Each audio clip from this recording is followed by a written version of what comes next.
Birinchi yangilik Chechenistondan keldi. Bu yerda Ramzan Kadyrov shu Rossiyaning tergov qo'mitasining rahbari Bastrikin va ichki ishlar vaziri Kolokoltsevga mehnat muhojirlarga bo'layotgan munosabat ustidan ochiq-ochiq o'z e'tirozini bildirdi.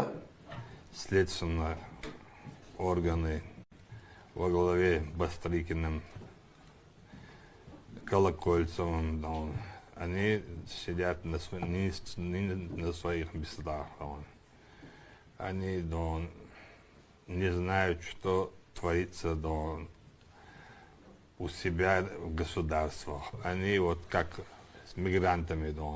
Я лично присутствовал, когда два президента, узбекский и российский президент, говорили о миграции узбеков в России, как надо найти общий язык и общее решение совместно. А сейчас что делают?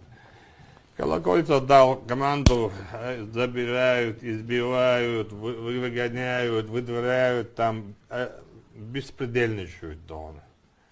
Bu e'tirozlarida sizlar nima qilyapsizlar? Nima uchun bunday mehnat muhojirlarini beadolatliklar bilan qamab, reydlar qilib, bag'rlarini og'rityapsizlar?